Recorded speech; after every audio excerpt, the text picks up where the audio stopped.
Raven was sent out first, right? And it didn't come back. It didn't come back.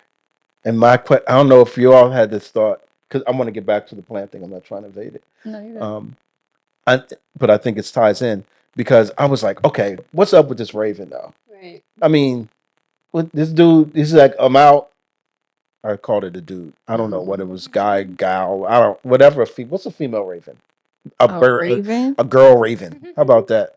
And so that joint, he was just out. He was gone. He did not come back. Didn't have to come back. Yeah. I was like, why? Did you all pick up on that? I have a note that said that ravens apparently are scavengers. So it's he living his best life right now. Everything is dead and available. Yeah. He's like, I can live here. Yeah. He's like, I can do this all day. Yeah, Noah's probably like, okay, don't send no more of them out because they're not coming back. Yeah. like it could have been like it could land on maybe a dead whatever and it's good. It doesn't need anything. Like it's not delicate like this dove. The dove is delicate. Yeah. The dove is like, yeah. Dead things. Ooh, I'm not touching that. Yeah.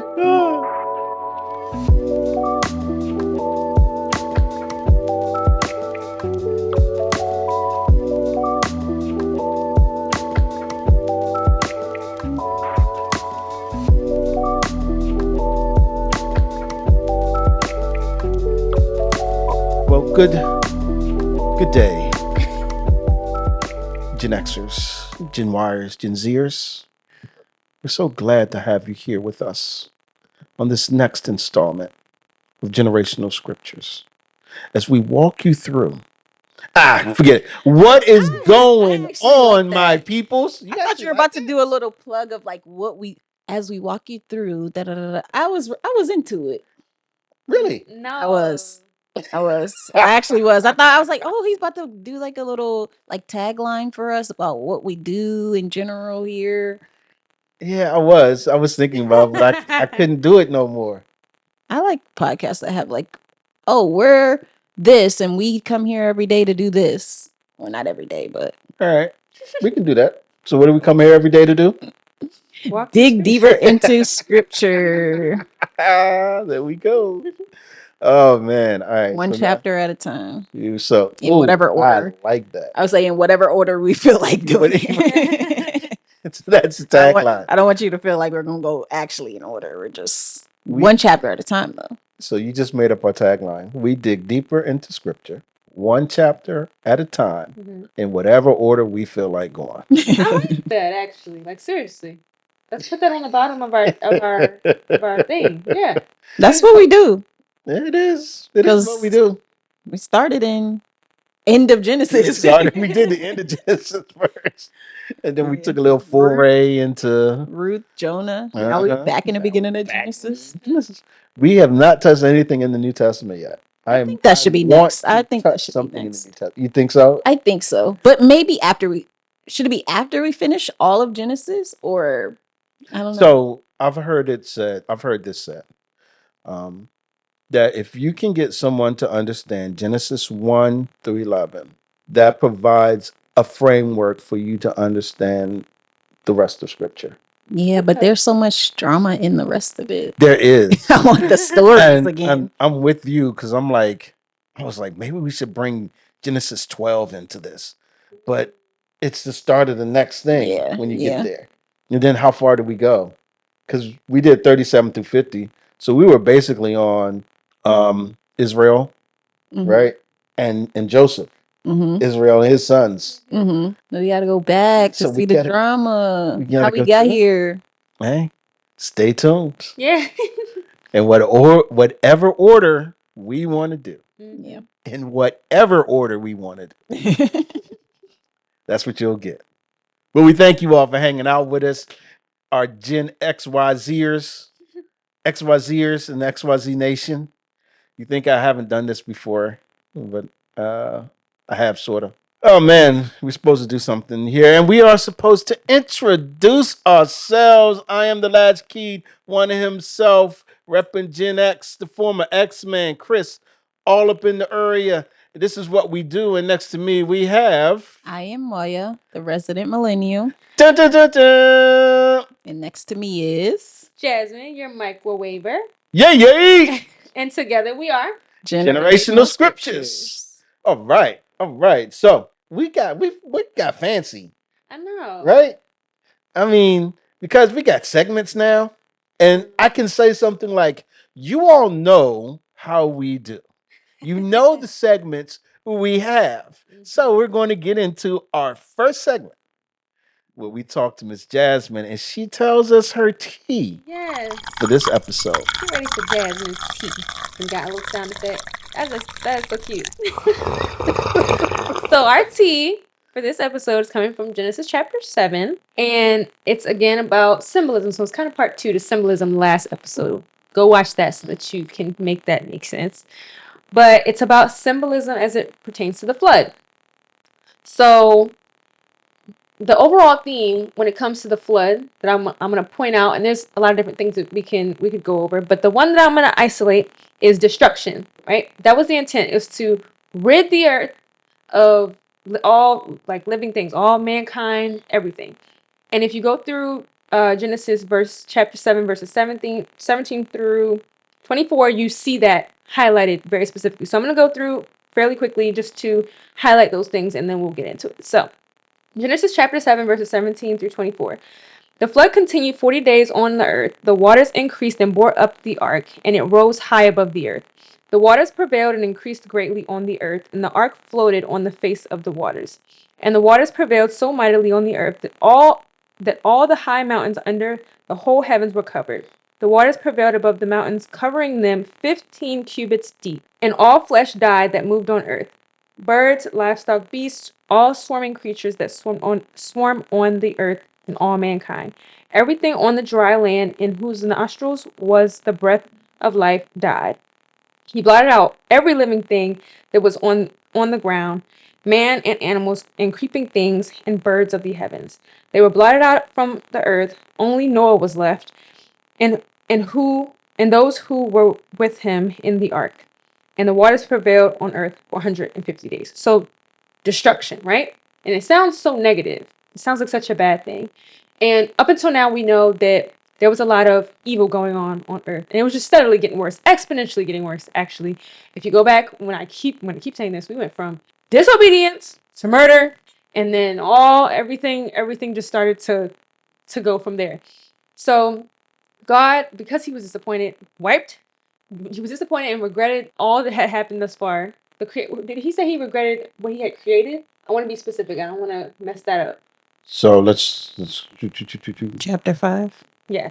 verse 6. And the Lord regretted that he had made man on the earth, and it grieved him to his heart. Yes. He was so disappointed. So this was like the starting of a new. So these two things, although they contrast each other, complement so well here in scripture, because the goal here was to like reset. It was like a reset button to start over with. God still preserved a lot of his creation, animals, two of each kind, and then Noah and his family. So they were put into the ark so that they could be preserved into what was going to be the new. Mm-hmm. And I think it's called juxtaposition. When you have two things that are opposite, and they're put in the same scenario. I think that's what that word. I think close enough. But I found it so fascinating that this looks so bad, and it's like, oh my gosh, he's wiping the earth clean. Like, we're starting fresh, and it's starting fresh can be a good thing, and we'll see all the things that come of this later on.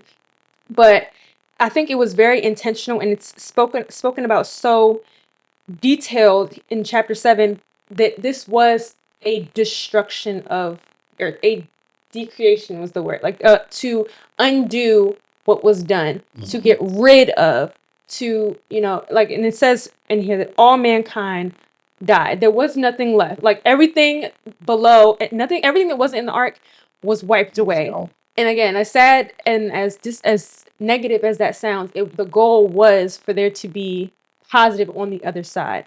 And I believe that was the Lord's intent. Although I can see how maybe someone who's like not a believer or not in scripture can be like, this is horrible.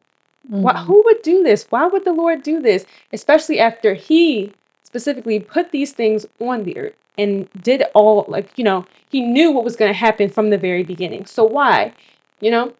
But with the ultimate goal of starting anew and creating a new world, and not new world as in there's a brand new earth, we're going to scrap this earth, because there still were things on the earth. It was to we started over with, and I think it's also very interesting, and I think this is also intentional in the story, that we started over with Noah's family line, who was obedient to the Lord. He was a man of faith. He found favor in God's eyes. All those things, we're starting over on more of a positive note.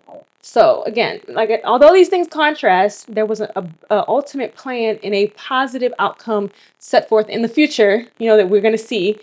But all of this destruction and negative connotation things, all these things had to happen in order for us to get there. So that's the Jasmine's tea. That's the tea. And that was some tea. Yeah. Yes, indeedy. Thank you. And just one fine point on that. For those of you who are going to be like, and we touched on it in the last episode. Well, why? Well, how could he? Makes a point of saying these are the things that I have given the breath of life to, that I have created, and it shows some ownership there. So I think there's even scripture that talks to the fact of what does the clay have to tell the potter about his use, right? Some things, hey, you get down to it, we just clay. Right. Yeah. Literally, from dirt, from the ground you have been made, and that's part of the curse, right? Into the dust you shall return. Yeah. Good full circle. So, thank you for that, Jasmine. You're welcome. Wonderful tea. Tastes good. It's Sip. better than my mint tea here. Mine was caffeinated, that's why. Touche. And so, with that said, we're going to do our recap before we get into chapter 8. Oh, and I should have said the title. The title for this episode is "And So It Begins Again." So to see what precipitates, what comes before, trying to use 5-syllable words like Jasmine over here with, I don't even remember what the word was. Juxtaposition. Yeah. So, but to see what happened before, I'm trying not to be so fancy. We got to go to our ISO boom segment. Royo's going to do for us. Yes. All right. So I am going back to chapter 7 to give a quick summary of what happened before we get into chapter 8. So boom. In chapter 7, God is giving Noah some final instructions of what to do before entering the ark. So the ark is done at this point. We were originally told about the two by two going on the ark of every kind, but now we're introduced to the fact that there will be 7 pairs of clean animals and 7 pairs of birds as well, that will be going on the ark. And he's telling them that, rain will come. God is telling Noah that the rain is going to come for 40 days and 40 nights, and that everything is going to be blotted out. Like, this is it. So Noah, his family, the animals, everything gets onto the ark. God shuts the door of the ark, and the floodgates are open. Like, everything is opened. And I think we had a lot of good discussion in our last episode about the waters. Where's the water coming from? Is it from the firmament that was placed when the earth was when the waters were separated and we had the expanse in the middle? Or is it just, either way, it's a divine, like, miraculous thing happening. But we dug into a little bit about where water is coming from. We didn't land anywhere, but it's still a good discussion to have. Yeah. So they're on the boat, they're on the ark, and we see that as the waters are prevailing on the earth, the ark is just floating up. It's floating up with the waters. everything is covered. The mountains are covered. The people are destroyed. The animals are destroyed. Every creeping thing, pretty much everything is blotted out. And the waters stay on the earth for 150 days. And now we're going to jump into what that looks like. Yep. Awesome. All right. So, boom. So, it's just two of the wonderful segments we have in our episodes. If you missed any, go back and check them out. Yeah. They're pretty dope. I like them. I'm so glad that we do them. All right. Let's get into chapter 8. All right. So this is Genesis chapter 8, verses 1 to 5. But God remembered Noah and all the beasts and all the livestock that were with him in the ark. And God made a wind blow over the earth, and the waters subsided. The fountains of the deep and the windows of the heavens were closed. The rain from the heavens was restrained. Yeah. And the waters receded from the earth continually. At the end of the 150 days, the waters had abated. In the seventh month of the 17th day of the month, the ark came to rest on the mountain of Ararat. Yep. And the waters continued to abate until the 10th month. Until the 10th month. In the 10th month, on the first day of the month, the tops of the mountains were seen. All right. Jeez. So we got the flood. Yeah. What do y'all think about God remembered? I mean, you mean he forgot? No. He forgot Noah and them was on the boat. all the all his cousins and all the animals and all them. But when you read that, what do we get from the fact that it says God remembered? I feel like we might have touched on this before, but God remembering, I think, just means he's just acknowledged. They're just being acknowledged here, like not like they were forgotten. Right. I don't think they were like literally forgotten. It just means that he's acknowledging them. Does that make sense? I was just gonna say that he's promised Noah something, and he's like, all right, let me go ahead and make good on that promise. Yeah. So he remembers them in the sense that, oh, they're on the boat, so let's go ahead and let them off soon. Yeah. And this is how that's gonna happen. Yeah. I mean, he's been providing for them and keeping them alive on the ark this whole time. So he didn't forget about them. They're still there and still living. He didn't let them die on the ark. Right. He didn't let that door open. I mean, yeah. Well, I think we touched on it before, but it must have been crazy being on that ark for that long with all them animals. The smell. And the smells, the cleanup, all the things, as people say. Yeah, I think that you both hit the nail on the head. The only thing that I would add would be that it had to seem pretty bleak, right? Just think of it, right? You've gone through this. I mean, 150 days, so almost 4 months, where you've been cooped up on this boat. Yeah. Wondering when it's going to stop. How bad is it going to get? And at some point, are you just like, maybe it's the end? Maybe it can't get any worse than this. And then God remembers. And I think that is usually accompanied by some action, right? Just think of Hannah, I believe it is. Yeah, First Samuel. When God remembered Hannah and she didn't have any children, he blessed her with a child. So usually when you see God remembers, he remembered the children that were in captivity in Egypt. So his remembering is accompanied by some action that he's going to do. Who stopped the waters? So who? Who? What? Yeah. See any symmetry in that? Yeah. Same Lord who allowed the great deep to burst open and cause the rain for 40 days is also the one who plugged everything up. I thought of it like a tub. When you stop the towboat. When you stop the tub. And you just, you lift a little thing and then the water goes down. Yeah, it seems like such a simple, like the way it's described is like, yeah, wind blew over, over the earth and the water subsided. Like, what? Okay, that's all it took. A wind blew over. And I guess it's like a dramatic thing that's happening at the time, but when we read it, it seems so simplified.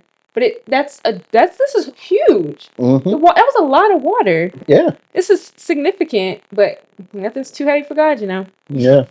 So the fountains of the deep were closed and the rain was restrained, the rain from the heavens. I do want to touch on this wind blowing because this is another thing.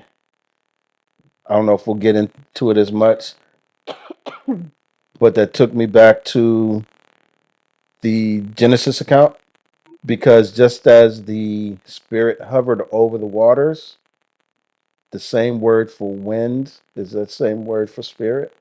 So God caused the wind, God made a wind to blow, a ruach to blow over the earth, over the waters. So it's like, okay, I'm starting to see this symmetry here. Oh. And so that's one thing where it took me from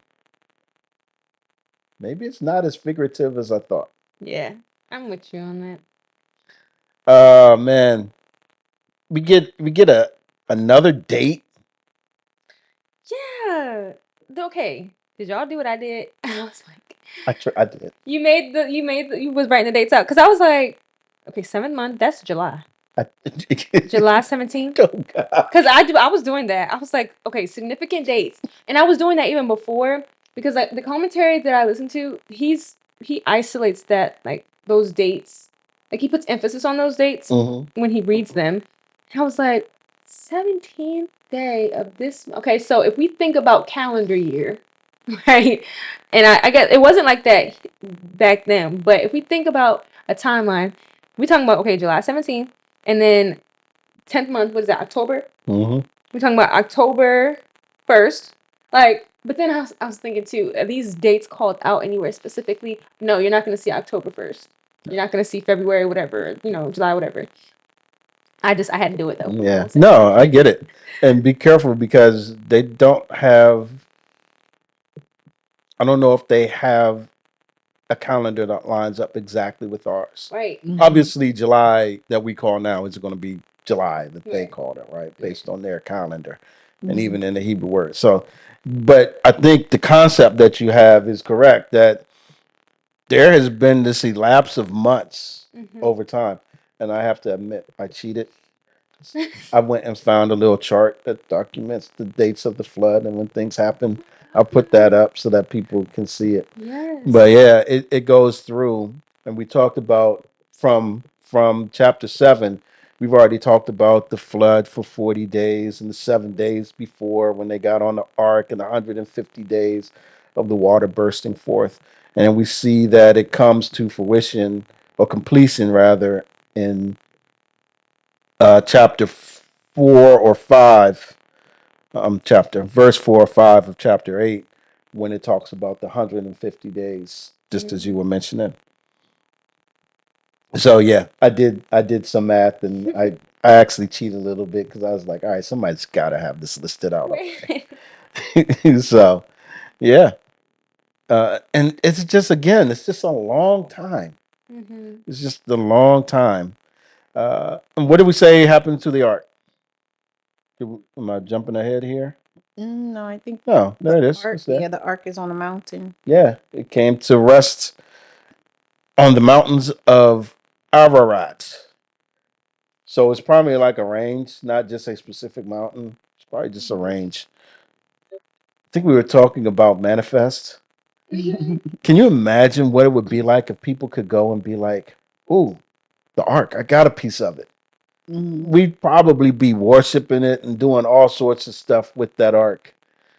So I think it's a good thing that no one really knows where it is. I that it wasn't found. 100% agree with you because especially even in Manifest when they found a piece of the ark, Uh-huh. they were they were studying it. They were getting in arguments, fights about it. It was this whole big thing, And some things are just good gone. Like let's just talk about it, because it would be way more than it needed to be if we found pieces of this ark. I'm sure people have claimed to find pieces of the ark already. Yeah. Yeah. I don't know, and I didn't look it up, but I feel like there is archaeologists who have said, "Oh, this is a piece of the ark," and then I know they've recreated or made like a version of what the ark would have looked like. They've built it in some state, and you can go see it, and like I don't know if you can actually go into it, but you can. Oh, you can? Yeah. That's cool. But yeah, so people are very fascinated about the ark in general. Yeah. Answers in Genesis did that. I can't remember exactly where. It's somewhere in the Midwest. But I also can't remember. I think they may have like live animals there. Oh, really? When you walk through it. Yeah. So, but yeah, I want to go see it just because I just want to see the sheer how big it bigness is. of Yeah, the ship. the bigness. Because I'm just this has got to be huge. And the graphic that you had that showed like the different layers and all of that. Yeah, it's huge. So just to see it and walk through it and see how high it is, and that would be so dope. So one day I would like to go there. Yeah. Yep. And I think the last thing here is we see the crest, right?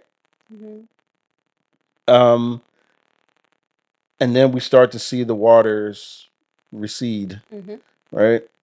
And the waters continue to abate until the 10th month, etc., until the tops of the mountains were seen. It took a while for that to happen, and it's interesting that it didn't happen all at once. Yeah. It wasn't like rain stopped, water receded, all that stuff happened at one time. They would happen one after the other. Yeah. All right. Anything else there? I do want to point out that I find it interesting that, speaking of like evidence of things, I heard in a commentary that was like definitive, like the way it was said as if it was like fact. Okay. And it maybe that geologists and archaeologists and all those people who study the earth and stuff and history have found evidence of the flood. And they're like, there's like several things that lead them to think that, like sedimentary layers, Nino sandstones, and shell hash, and all these different things, valleys and canyons, and like how the mountains dip in certain areas, and then like they come back up. And I struggle with that. What do you think? Because sometimes I'm one of those people who need proof and evidence and like statistics, and okay, like this solidifies that this exists. But I also think we may be reading into some things. Yeah. A little too much. I think the Grand Canyon is evidence of the flood. Really? Yeah. We just talked about answers in Genesis. They hold to a global flood. And I think that they get into the sedimentary and the layers that you see and all of that. Because the idea is that the water stirs up all of this loose things and then it just lays it down in layers. Yep. Yeah. Right. And I think when you look at the Grand Canyon, you can see those layers. Yeah. And like how, like, there had to have been some huge, massive flood, because rivers and what are other small bodies of water? Lakes are man-made. Streams, like those kind of things are not powerful enough to push through mountain and like rock and push through layers of sediment. So there had to have been some forceful waters that were really, really powerful and were able to do those things, which I'm like, okay, I can get with that. But I also don't want to hold on to something that may not be, you know? And so again, answers in Genesis, I think they have something on this, and they make a pretty good case that that again it was a global flood, and that there is evidence for the global flood today. Yeah. Yeah.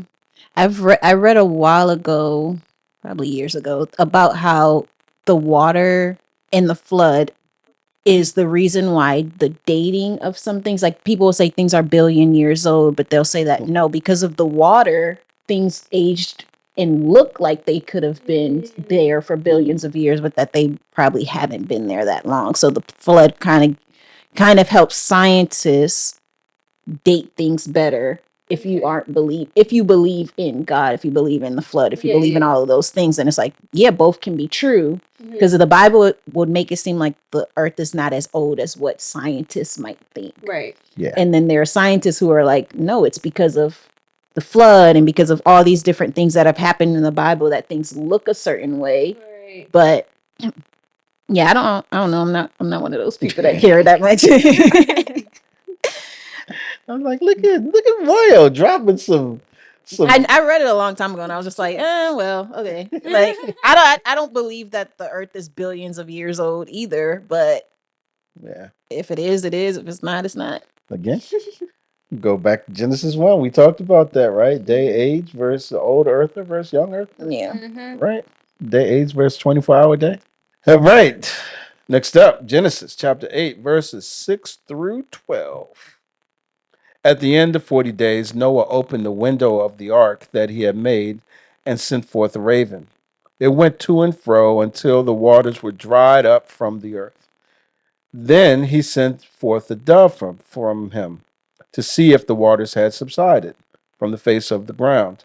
But the dove found no place to set her foot, and she returned to him to the ark, for the waters were still on the face of the whole earth.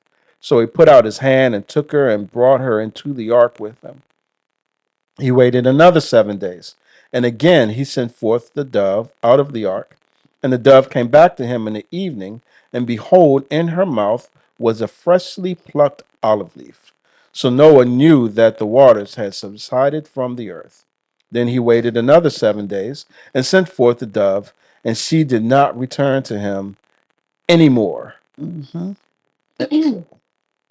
In the last chapter, I was talking about why I thought plants didn't all die. Mm-hmm. And it was because of this, like that freshly plucked olive leaf. Right. I don't think that the olive, is it a bush or a tree, whatever it is, I don't know that it would have sprouted that quickly if it was brand new. Okay.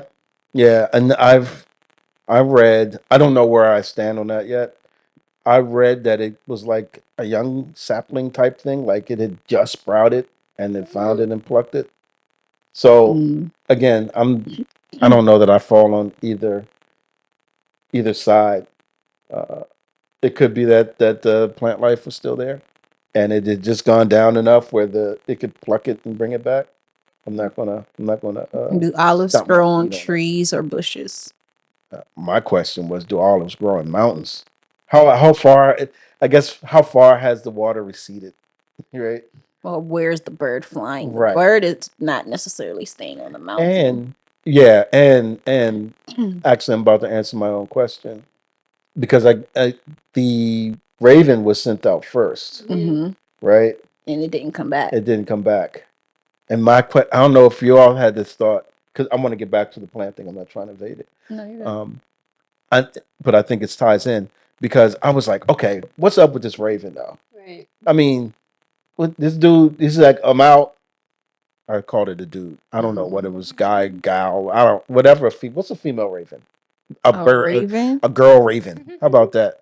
And so that joint, he was just out. He was gone. He did not come back. Didn't have to come back. Yeah. I was like, why? Did you all pick up on that? I have a note that said that ravens apparently are scavengers.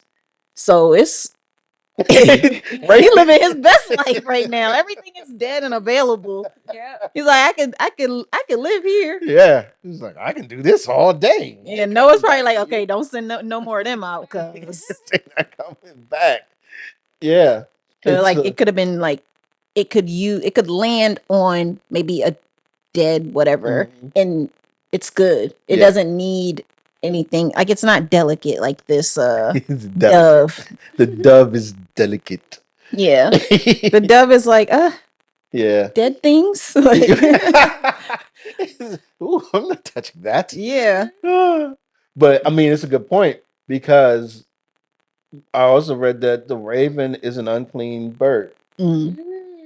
So it going out, touching, eating dead things. It's normal, yeah. Right. And I also heard that they operate in higher altitudes than doves do. Mm. So that's why I said I may be getting to answer my own question, because if that's the case, where ravens fly at higher altitudes than doves do, then the dove is going to be looking to be closer to the ground, not so high up in the mountain to get this freshly plucked olive leaf. Yeah. Right. And it also, just as we touched on, explains why the dove comes back, because I want to do with those dead animals, like you say. Yeah. Oh man, we talked about the raven, the dove. Anything else? What else sticks out to you in these verses? Well, another thing with the dove too, when I first went through this, I was like, this sounds awfully familiar. Dove, olive leaf. Where have I seen that? Where have I heard of that before? So I looked it up, and that image is in like churches, like that dove with the olive in his mouth, olive leaf in his mouth, and it says it's widely recognized as peace, hope, and new beginnings. So, and I think I might have known that when I was like looking for tattoo options. And I was like, what? Tattoo options. Something that's peaceful, and this image, I saw this image, and I was like, I wonder if, well, not I wonder, it is, a lot of what I'm seeing is that it ties back to the biblical story of the dove carrying the olive branch back to Noah, after the waters had receded. And it says it's interpreted as a sign of God's peace and a promise of a new beginning after big, like a catastrophe. It's not. Yeah. Yeah. Okay. It's a catastrophe. After a catastrophe. Yeah. So I can see that. I just thought it was interesting. I didn't know the story, but I knew the symbol. Like I had seen that somewhere else before. So that's cool. Trying to remember the 7 C's. I don't know if y'all ever heard these. Went over them not so long ago. Creation, right? Corruption, the fall, catastrophe, the flood, confusion, which we'll get into, a Christ, cross. I'm trying to remember the last C, consummation, revelation. So yeah, this is a catastrophe. You made me think about the 7 C's. Yeah, it's good, and that whole dove thing ties into what we've been talking about, right? This decreation. Now water's abating, so we're going to start to see this new hope, this new creation come into be. Why didn't I didn't know it just opened up. Why didn't he just be like, Man, he just opened the window. He ain't trying to push the side down or nothing to get out. He was just like, I think he was just like waiting. Yeah, I feel like I think he is waiting, and maybe we're not told that he was given instruction to do this, but it seems that the way Noah operates is based on what God is commanding him to do. Yeah. Yes, I think he's waiting, but also, what you gonna do if you open it and it's not ready? You can't close it. Yeah, that's true. Right. You just gonna water just gushes in here because like, you no, decide. bring it back. Saved us all this time just for right at the end. But I think there is something to the fact that he is trying to see where everything stands. Right? Because at first I read it, I was like, why even bother? But then at the same token, it's like, there's nothing wrong with wanting to see what it's like out there. Yeah, yeah. I mean, God gave him windows, so yeah, use them. Take a peek, see what's going on. So yeah, I think he's just testing the waters. All right, this is the other question I have. Y'all gonna think I'm crazy. So he only brought in one pair of unclean. You sent out just one raven. How are they gonna catch up to each other further down the line to have more baby ravens? I mean, we have the kind, right? So does it? I don't know how birds mate, but does it have to be another raven? I'm like, it's got to be a raven, because if a raven has a different. It's no longer a raven, right? I don't know. I know nothing about ravens. Honestly, go ahead. On the movie Rio, Rio, nice. in the movie Rio, there was one macaw, Uh-huh. and eventually he found the other one macaw. Like you just don't. Eventually, you'll find it. You'll be lonely as long as you lonely. I mean, eventually they did find the whole like. Okay, it was There was a whole breed of them in like, I guess they were in Brazil somewhere. So they eventually found them, but the two that thought they were the last on Earth found each other first. Okay. All right. So I'm a little aside. What was the last movie you brought in to our discussions? It started with a J. When we were talking about Joseph and the reuniting of him with his brothers. Kid movie? Yes. Probably. I can't remember. Go back. If you remember, tell us in the comments. I was talking about Bruno. Yes. What is that movie called? Encanto? Encanto. Encanto. Yeah, I'm talking about Encanto. Yeah. I was like Jay. Where are you getting a J from? I don't know. Yeah, Bruno. I'm old. I don't know. But Bruno. Encanto. Yeah. I watch a lot of kids movies. Yes, I can't do scary. I don't do too much drama. I don't do violence. Like so, kids movies. Kids movies. Boom. And it's worked out well because that's our second kids movie reference in 3 years. And it works. It works.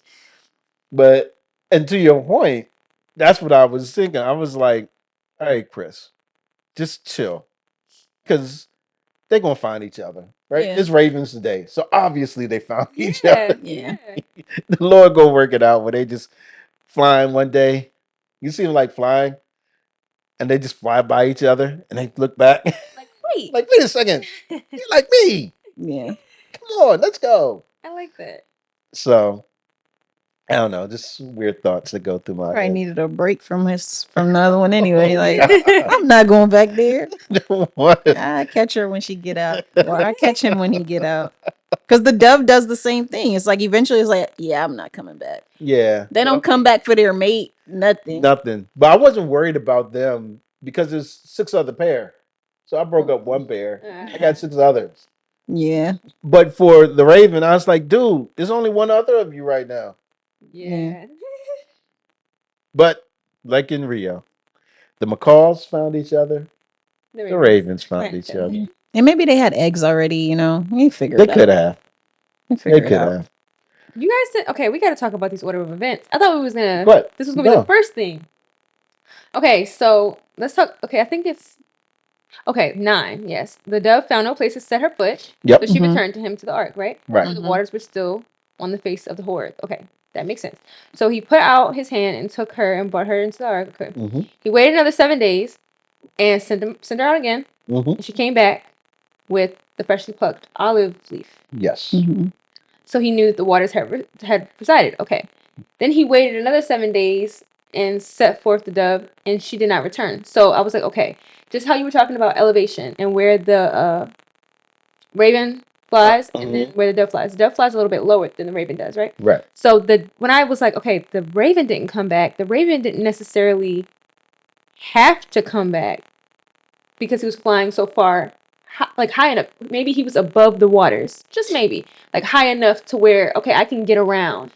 Now, I don't know about like the eating things, because I'm like, if the waters were still there, how was he getting access to the things? Yeah. Things float. Yeah, I was thinking about them floating. I didn't know that. Okay. That's what I was thinking. I mean, like the poor cow, he just gets swept up by water if he's not in the sediment that we were just talking about. I didn't He's know they just float. bloated and floating at the top. Ew. Like Okay. Oil said, the Ravens like, oh, this is awesome. I didn't know I'm that. good. Yeah. Okay, so then access to food and I can fly high. The Right. waters aren't really affecting me. Whereas the dove, Right. okay, these waters are high. My normal flying pattern, I can't even do that because we can't see nothing. It's just the water. So then she returns. I was thinking she's returning only because water's too high, right? She goes back out and gets the olive leaf, and maybe at that point, okay, water has come down enough that the olive tree, I don't know, whatever makes olives is high enough or peeks through or is just sprouting on like the sides of the mountains perhaps. And then right after that, when she goes back out, she's like, oh, water's gone. Okay, I can go. Like I'm free. Yep. So that was my logic behind like the reasons why they stayed out. Don't know for sure, but I if think that's valid. I you think think those are so, valid. because I'm thinking if the water was gone, but if something, if the earth was not habitable enough by that point for the dove, not necessarily the raven. I didn't really consider the raven because I feel like you say, scavengers will Raven's gonna be good. they're gonna find a way, right? But the dove like needs some, not balance. What is it? Just needs some things to survive effectively. So those things would have had to have been present Mm-hmm. for the dove to go and not have to come back. Not have to come back. I completely agree. Yeah, olives grow on trees Okay. because we keep talking about it. Right. Let's Google it. Yeah, I saw you searching. I was like, Yeah. she's looking up Olive whether it's trees. trees or not. What's Yeah. funny is I have an olive tree in my house, but I thought it was fake. I thought that was like just a made up thing. Somebody could have just made that. It's fake. So I was like, that. I mean, they can start small like every other tree, but it can get big. Yeah. Okay. I don't know. I don't like olives, so Ooh, conversation for another day because that's crazy. You don't like olives? They're so they're too briny. good. But yeah, so back to the dove, and I think that's what Noah wanted, was to see that if the bird can go out and live on its own, not need to come back, then the It should water's be going good. in the right direction. Oh, you know what? They had 7 pair of birds too. Remember? Yeah, they had was- 7 pair of doves. No. All birds were Clean 7 pair? animals. And 7 pair of the birds of the heavens also. Okay. Verse 3, chapter 7, verse 3. Because I said that in my summary, and I was like, didn't I say birds? Yes, birds and clean animals. Okay. So So you the go. whole macaw thing in Rio and all of that. Y'all thought y'all would have last, but y'all not. Yeah, It's more. it's more. That's on me. Mm-mm-mm. Do I have to leave that part in? Sure. Yeah. It doesn't matter. It doesn't matter. Oh man. Yeah, it's really just testing the waters. All right. Let's continue on. Genesis chapter 8, verses 13 to 19. In the 601st year, in the first month, in the first day of the month, the waters were dried from off the earth. And Noah removed the covering of the ark and looked, and behold, the face of the ground was dry. In the second month, on the 27th day of the month, the earth had dried out. Then God said to Noah, come out from the ark, you and your wife and your sons' wives with you. Bring out with you every living thing that is with you of all flesh, birds and animals and every creeping thing that creeps on the earth, that they may swarm on the earth and be fruitful and multiply on the earth. So Noah went out, and his sons and his wife and his sons' wives with him.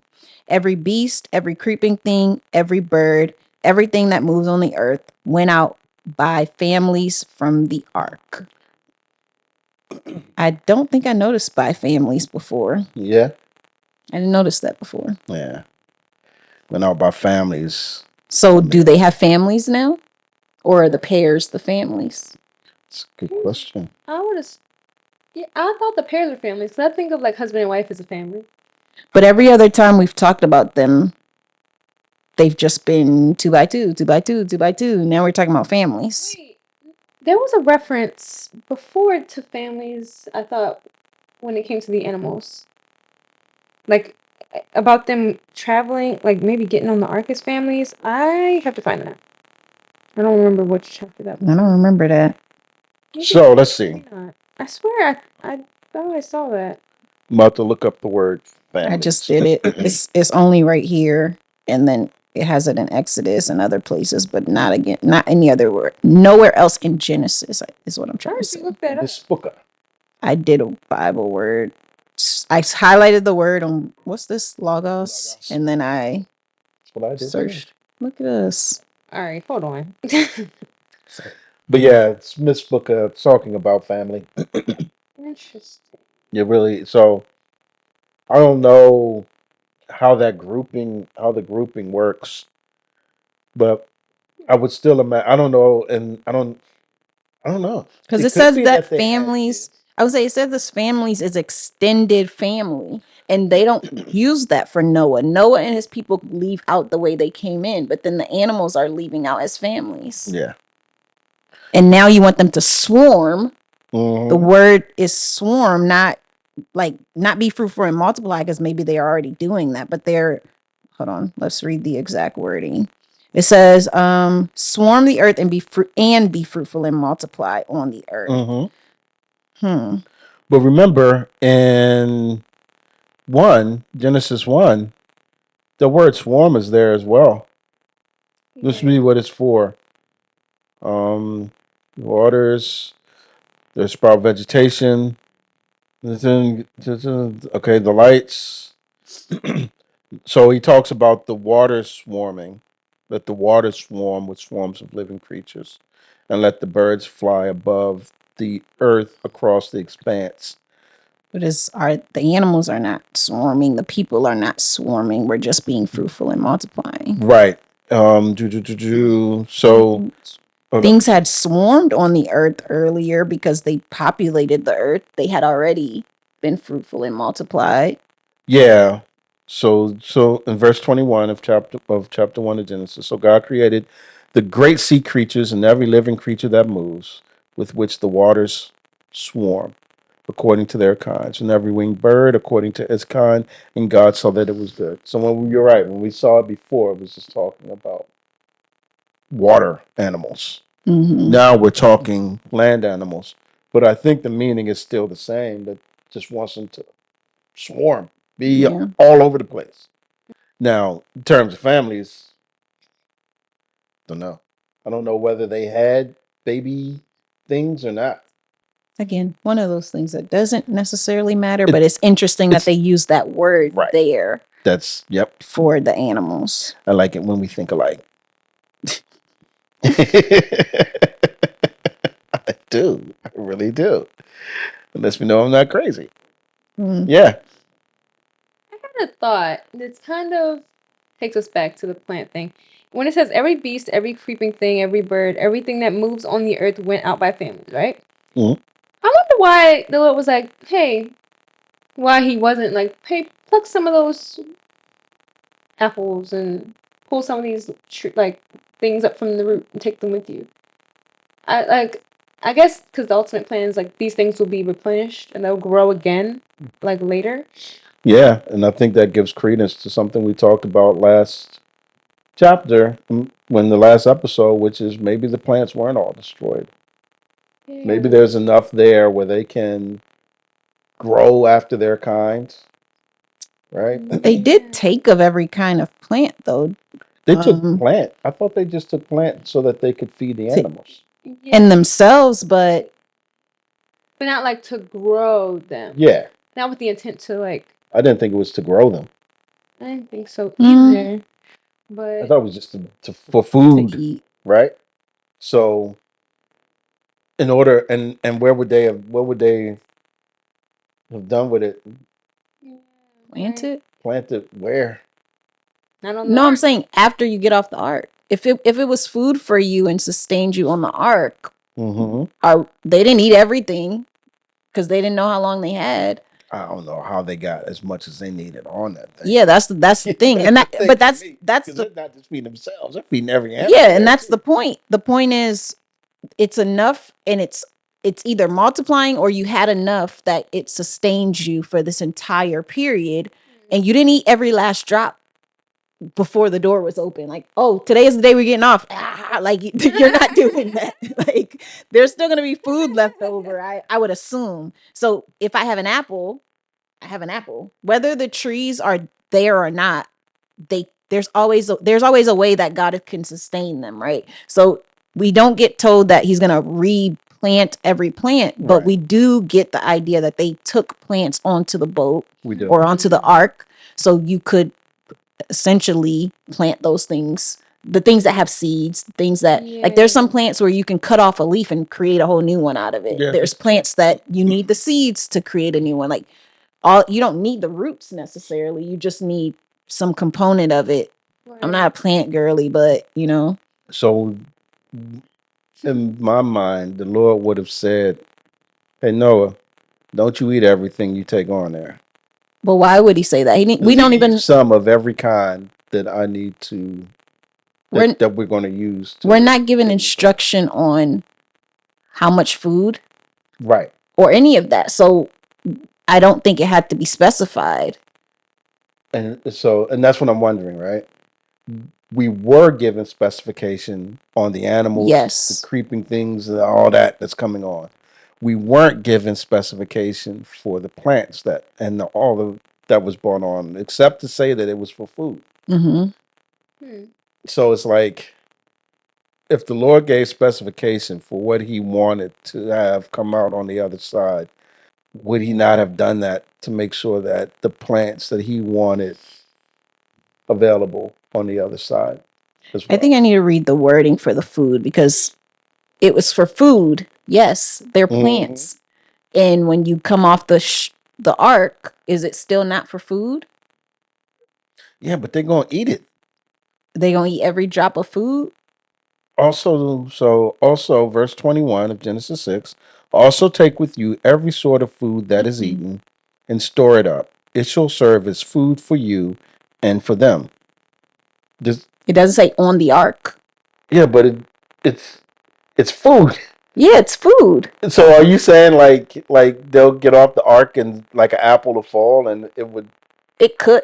First of all, I already believe that the plants didn't die. Right. I don't believe that all the plants died. But if they did, you still had every kind of food that they knew of that they could then, because we were already told that we have to work the ground.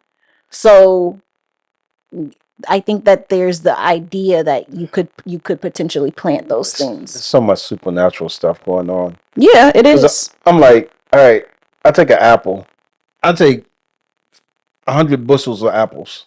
By month 3, them things is rotten and decaying. But it's God. And God is keeping them. I don't know. I see what you're saying. I think that was stuff was meant to eat. I like more, and am more coming over to the fact that maybe God didn't destroy plants such that they would not be able to come back. Yeah. That makes sense. I think I'm leaning there. I like that. I like that better than the food that they had to carry, because to me it's just so much that can go wrong. You said Chris on the ark with watermelons. They not getting off. They not gonna make it. I eat the seeds. Y'all eating the seeds I don't eat too? the seeds. Y'all tripping. I'm not going that far. Save the seeds. But I mean, I'm just saying. Well, here, intention is clearly stated, I feel like, with certain things. So we have the for food thing, but then also we are told, like, let's say the living things, right? They're put here so that they can keep their offspring, keep reproducing on Earth once all things are, back, like when the water has subsided. So that's an intention, because if that's an intention for bringing 2 of each kind onto the ark, right? I think if the intention was plant these things to grow on the earth so they may be plentiful, then that may have been specified. But saying that it may also be enough to say that this is your food, and if you want this food to keep going, you're going to take the leftovers of this food and you're going to plant it. That may have been implicit and not have to be explicit. Yeah. Yeah. I mean, I think either way it works, but I'm thinking of a movie, and I don't know the movie. It's not a kids movie, but it's one of those. I was about to say Encanto. No, it's one of those reenactment type movies, and every time all the ones I've seen, they always have like gardens on the ark, like they are planting. Like that's how they make it seem like, and so that's the vision I've always had of. They had all of this stuff stored up, but like you said, an apple doesn't last however long they're on this ark. So the idea is that, oh, you're constantly growing things and eating things and feeding this animal this thing. You got the manure here. You got like, it's a lot of stuff going on. It's fertilizer. Yeah, you have a lot of stuff going on the ark, and you can either believe that Noah and his family are tending to all of this, or God is just providing everything for them. Yeah. And whichever way you go goes back to what you said, I think 2 episodes ago, about like the primary belief versus secondary. Yeah. Like, it doesn't matter. Like, either way requires some amount of faith for you to believe it, no matter what, no matter which side you take. Yeah, I agree. That's a good point. I agree. But yeah, that's good food for thought. Right. Because they could have been growing their own stuff, but we aren't told. I mean, and I don't know. Even in Genesis 1, verse 30, and to every beast of the earth, and to every bird of the heavens, and to everything that creeps on the earth, everything that has the breath of life, I have given every green plant for food, and it was so. And it's interesting, when we get to the next section, they use the word seed time. And I'm like, seed time? Where they getting seeds from? Yeah. All right. So, hey, maybe they did grow it. Maybe they But didn't. maybe they did it. But and yeah, to your point, I'm not going to belabor this. The author didn't expressly put it in there, so it wasn't anything that's necessary for us to know. Yeah. We believe it or you don't. All right.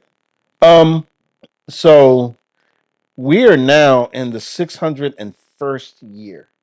So if Noah started at 600, it's been a whole year of him being in this ark. Yeah. Roughly, right? Because he was like 600 and some months and some days. Right. So hold on. I'm gonna look at my trusty chart. So don't close. Open up. Let's see. So it says here that the flood begins 217,600. 217,600. Okay. Yep. Okay. And here, when does it switch over to 601? 11601. So yeah, it's like What is pretty two? close to What are you talking about? What is 217? Like, oh, the date, like the date. February. Right. Oh, I'm like, what? Yeah, but I don't want to say February. Yeah. I got you. So it's like they do the 17th month, 17th day of the second month. So that 600 year of Noah's life. Yeah. Second month, I think it is 17th day.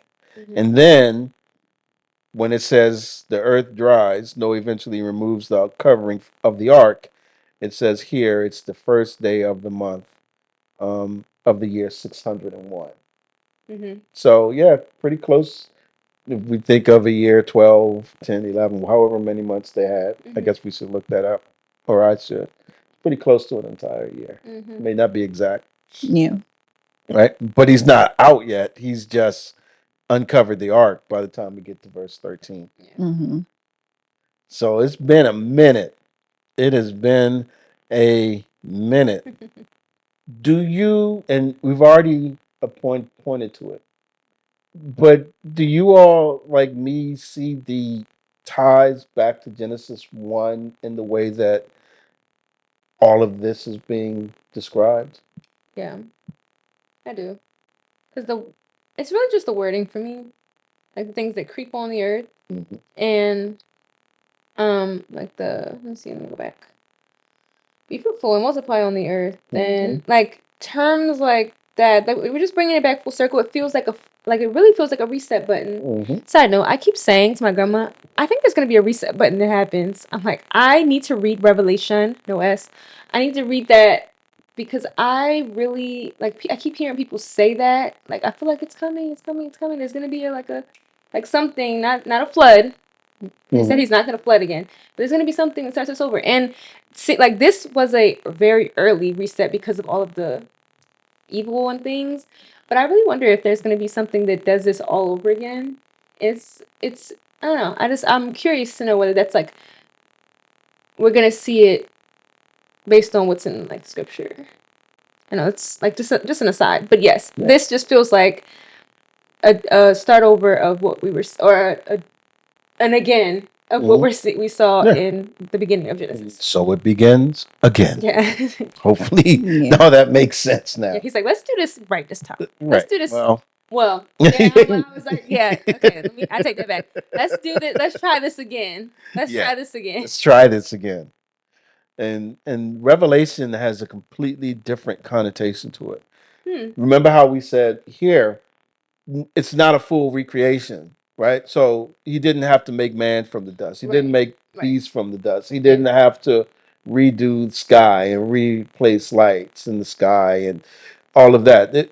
It's like he man messed up, and I can't remember what I said last time or this time in this episode, but the impact of man's wickedness and evilness affects everything around him. So up until a certain point, I'm going to wipe all that out and start over. When you get to Revelation, it's the end times of things. So when people out there who are reading it just realize that this is I guess I'm trying to think if it would be fair to categorize this as a revelation of sorts. And I think I'm coming away with no, because of what the revelation requires. Now I'm about to backtrack. Don't know. I'd have to read. But just know that there are two different areas, because what had me what caused me some pause is, like, there's a judgment that happens. There's a second coming that happens. There's seals that are open. There's witnesses.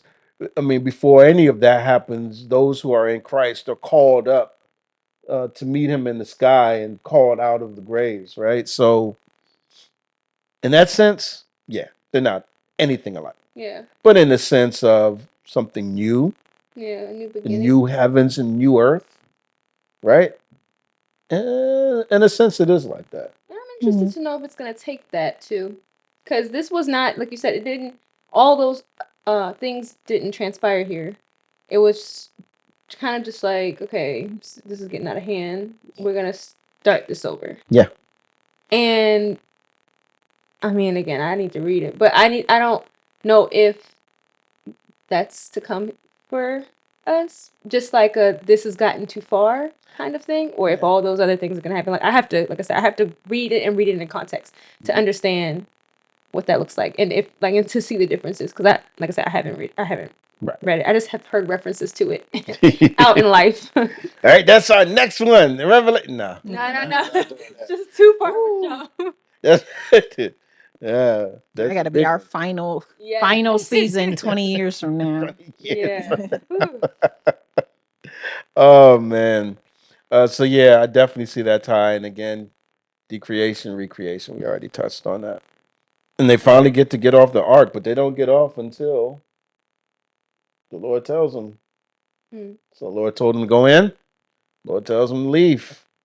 Boom. Anything else we see in these verses that we want to touch on? Well, I guess I'll just ask a question that I don't know, and I could have just looked it up. But why are we not saying boat? Like, it's an ark, right? But what's the difference?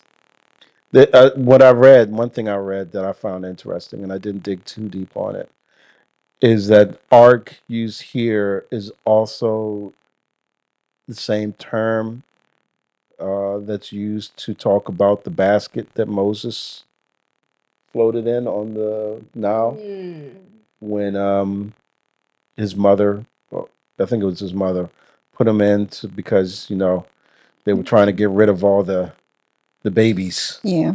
They were they were worried about the number of Israelites in Egypt. The Pharaoh was.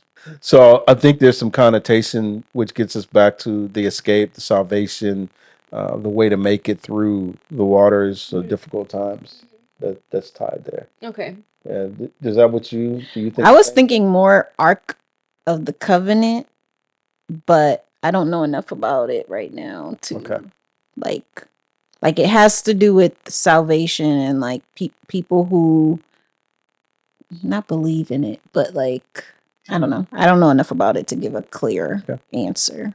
But that's the arc I was thinking about. Okay. But I think that it's a boat of sorts, but maybe it's the idea similar to when we're talking about the apple or the fruit. Like you want to call it what it says in the text just to be Yeah. Like you don't want to say boat because some people think of boats as different things. Like what's the difference between a boat and a ship or a boat and a I don't know, submarine? Like what's the difference between all of these structures that have the same concept? Like, yeah, they float on water, or I guess submarines go underwater. Can they float on water? I don't know. But like there's sailboats, there's ships, there's cruise ships, or like the ones that the military people use. Like there are all these different versions of it. So just to be as clear as possible, we say arc, and the arc only applies here the way that this is built. That's a good point. I like that. I like that.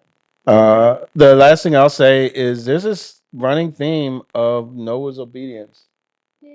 I don't want to get too far from that because if a lot of this is coming from Noah listening and carrying out what the Lord says.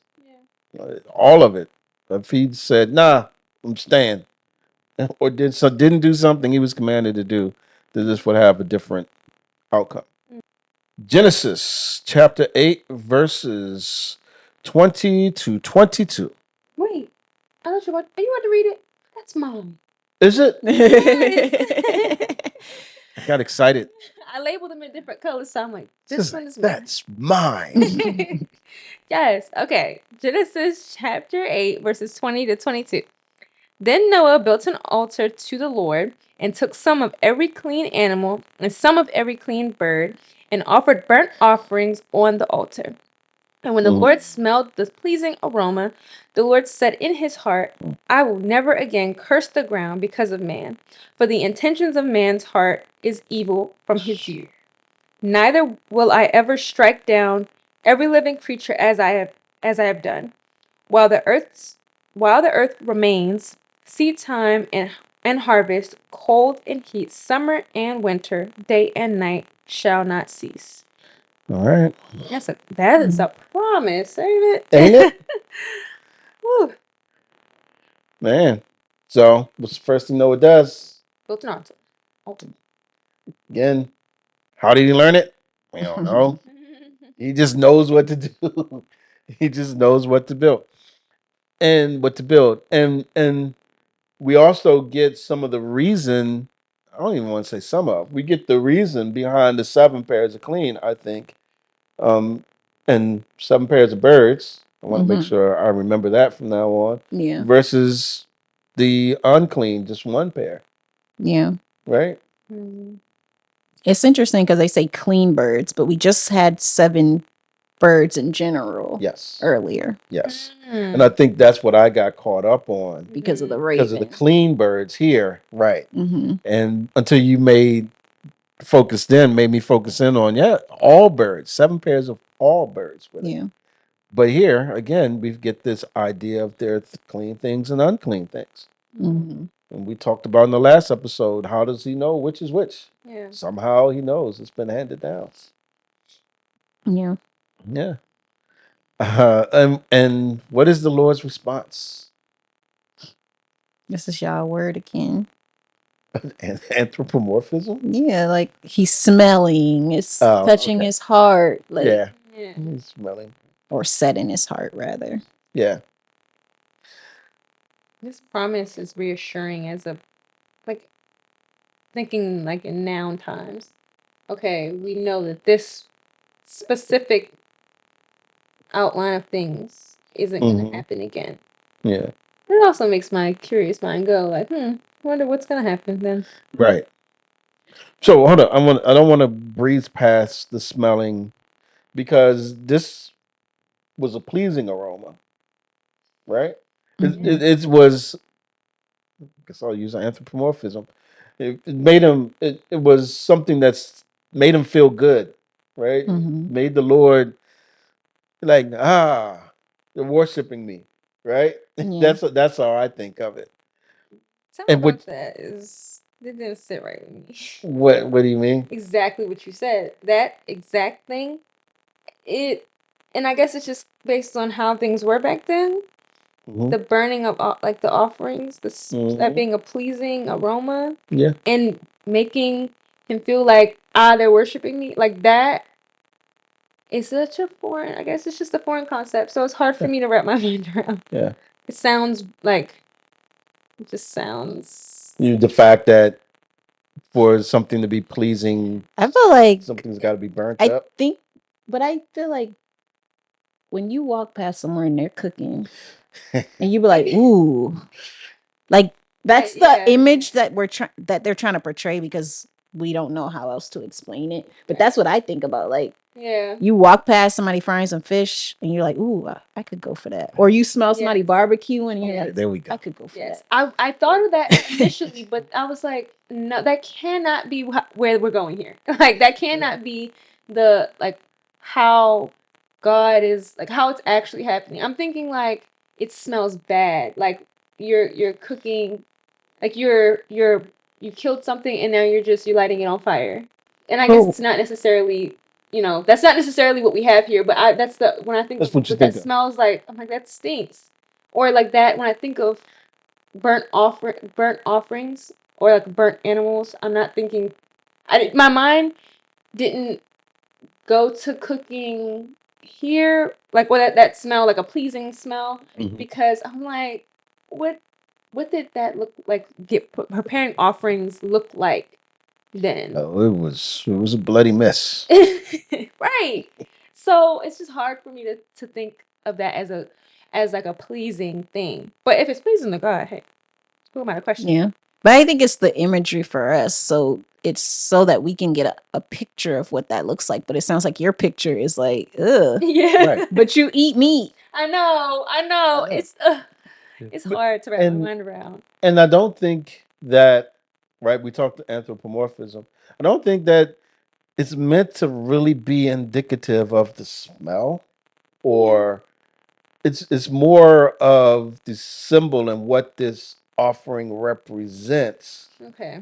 that is a pleasing aroma. It's Okay. like what this represents. Again, back to what you were saying. It's like, how do you explain this in words? Yeah. Right? Because I'm caught up in he sniffs. And I'm like, I don't want to use that word because that continues to add to it not smelling right. And so, but there's a representation that this has in terms of the offerer's relationship view of the Lord. Yeah. Right? Okay. So I'm giving him back, or I'm showing that I honor him. I'm showing that I'm worshiping him by doing these things, right? And this isn't new because we've seen it with Cain and Abel, Yeah. right? And so and I would like to think that once we get to Seth and they start to talk about it and man began to call on the name of the Lord, that there was some altar and offerings from there as well. So this isn't new, but it's more representative of the person, how they're viewing God and they're willing to give and want to give, which is pleasing. Yeah. Right. Okay. I guess it's more the sacrifice than it is the action. So like Okay. God could do whatever he wants to do, and he doesn't need us to sacrifice. But Right. the fact that we want to Right. is what's pleasing to his sight. Yeah. Or I said sight. What's pleasing to him. Yeah, right. Yeah, anthropomorphism. Yeah. It's like I'm that you're never gonna forget that word. I got you. So yeah, I mean, yeah. Yeah. That makes sense. And I like what you said because we're not trying to say that this completes God in any way, Mm-mm. but it is a right heart and a right action toward the Lord, Right. Okay. and it's what He wants. Yeah. Okay.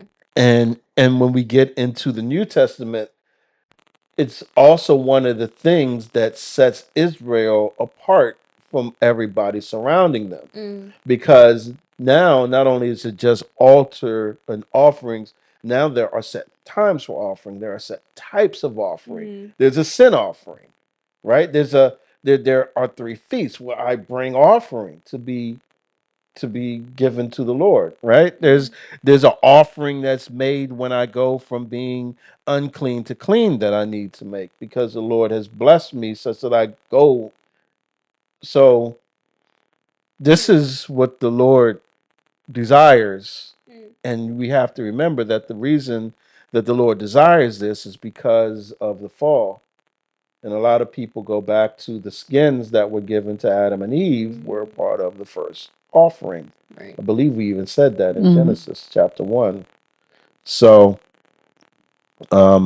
yeah, I'm glad that we didn't just breeze past that. And then the Lord said it in his heart. There's that anthropomorphism again, Yeah. right? So, what stands out to you about what the Lord said in his heart?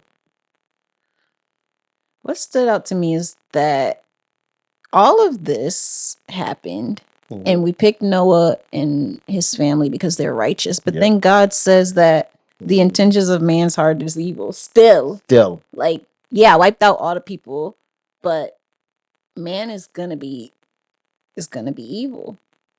This should be heart wrenching and eye opening at the same time. I think that makes sense because niggas like we gone through this. You pick the best of the best because Noah was blameless and he found favor and was righteous in his generation, Mm-hmm. but it still ain't enough. Yeah. So it's just like what can we do? What happens? Yeah. And it's heart wrenching to me and eye opening at the same time. And it should provide some. It should help us in terms of how we look at ourselves and how we look at others. Meaning, like, how many times have you heard someone say, "Oh, that's a good person," or "I'm a good person," Yeah. right? And You what is a thought, good person? right? What was that? I said, what is a good person? Right. And you thought that the flood and everything that the Lord had did and his decreation would then lead to better people. But here we see it's not the case. Man is still sinful. Yep. I think it's placed here, or it being placed here is good because when things start going back downhill, you don't necessarily have to question why because we're already being told why. Right. Yeah. Yeah. Exactly. And it's showing that same thing that bothered and got Adam and Eve caught up. Yeah. It's the same thing that'll get everyone else, right, who is in Adam, caught up. Yeah. There's no escape. It's bottom line. There's no escape. And the fact the intentions of man's heart is evil from his youth, like babies are gonna be born. There's gonna be several, like if from their youngest to like the oldest, you can expect that to be consistent. Yeah. Exactly. Exactly. I got two more things. Go ahead. Where are they? I will never again curse the ground because of man. Mm-hmm. Yeah. Okay. Wait. Did you pull out the because of man part? I think I can't take this. I can't take just the because of. Well, let me make sure I understand what you mean. I will say yes because I think I know where you're going. Right? But why were you asking? Because I will never again curse the ground because of man. So I was thinking like back to Adam when the ground was cursed and like life, like working the ground would be harder. Like work would be harder. And I was like, okay, the ground will not be cursed again. So I took that as like, okay, I'm not gonna make working the ground hard for you again. But then I just kept going back to the because of man. So I'm like, okay, what is it gonna do it? Right. Or is that not important? Is it just that I will not curse the ground again? Yeah. Like, period. Yeah. I think you have to look at it with the because of man. The reason I say you're right. You go back to Adam, the ground was cursed because of what man did. You look at the flood, the ground was cursed because of what man did. And I think here he's saying, I'm not going to cause the outgrowth of your sin to have an effect on the ground, right? And then the last thing is, while the earth remains, seed time, harvest, cold, heat, summer, and winter, day and night shall not cease. What I went back to with that too. Remember how we said certain things did not have to be recreated? Mm-hmm. It's like these things will continue to persist. Yep. And these were also things that were not. Well, I guess the harvest maybe was affected, but like these things didn't cease till up until now. Like up until, because during the flood we we still had day night, right? Summer, winter. Yeah. Like all those things were still happening. So these things are going to continue to persist. Mm-hmm. They persisted till now. They're going to continue to persist on, which is cool. I feel like I read that there was no summer, winter. Like it was just even. Like the weather was even, which is why we didn't have rain. We didn't have all these things. Like it was just perfect weather all the time. Up until now? Up until he says cold and heat, summer and winter will not cease. So in Genesis 1:14, and God said, "Let there be lights in the expanse of the heavens to separate the day from the night, and let them be for signs and for seasons and for days and years." Seasons, okay. So that's where I went when I read that last sentence. This will continue. What I don't know, and I don't know if anybody can answer, is if during the flood for that year that had ceased and is starting over, or whether it just still continued. Right? But for whatever it's worth, the Lord is saying, just as I started here, it's going to be the same way. He added harvest because by this time now they were probably planting and harvesting crops. We see that even in Cain and Abel's story. Yeah. Right. So he's setting things back right. That's just continued recreation. Yeah. I guess it's what is the understanding of seasons? Yeah. Like some places don't have winter at all. Yeah. Some places depends on where you are, right? Yeah, some places I think maybe most places have rain-ish seasons. Let's think about that. They all still have seasons. Well, yes, seasons, just the type of seasons. Harsh, right? Like if I'm in Chicago, my winter is going to be harsher than if I'm in Florida. If you're in Nigeria, you don't have winter. There is no like snow or even that cold. So, right? But you do have changes in temperature, right? Yeah, you'll have rainy, like I think you have rainy season and like I don't know what they call it, but like dry seasons, Right. like that. So that's what I said. It depends what we're calling seasons because these people during the flood, did they know of rain before? Did they know of certain things? Because I feel like later, I don't know exactly where it is, where they talk about man didn't know about rain until the flood. Yeah. Maybe New Testament. It's in the New Testament. I can't remember where exactly that is, but I think that's where a lot of people get the idea that there wasn't any rain until God had caused it to rain during this time. But I mean, it here is only specifying summer and winter, so it's still not like spring, autumn, and Yeah, but I think the summer and winter is meant to encompass just hot and cold, all the seasons, right? Yeah. I'm just mentioning the two, like A to Z. I'm not saying every letter in the alphabet. I forgot that's a figure of speech, but I mean to include in that wording from the hottest to the coldest and everything in between. Okay. So or like we looked at heavens and earth. He's not specifying that I created everything, this thing in the heaven, this or just these two. He's saying all encompassing, right? On the whole spectrum. So, but back to that, there's still seasons in Nigeria, right? They're still considered seasons. Yeah, I guess so. It's just that they're different than the seasons. So different places will have different right. seasons based on and even different weather patterns. Like everybody says that Seattle, Oregon, all that up there it's just like I get a picture. I think I can see it now in my mind's eye. Gray, overcast, rain, right? Maybe it gets warm, but it's always raining. Mm. It's the same thing with England. I always picture it being this rain, colder, Yeah. thing, place, Hmm, right? that's a good point. So, all Yeah. right, we've gone through chapter 8. I like this one. Yeah. It's a lot to think about. It's a lot to chew on, and I like that we can like have different thoughts about it, but it still doesn't take away from what's the point is, or what the intention is in the scripture. Yeah, and I think I'd like to reiterate that because I don't think any of us on disagree is too strong a word. I don't think that any of us come to the scriptures with different outcomes Yeah. in particular in some of the more concrete things, Mm-hmm. right? It's more of these ancillary things because that you're not told of.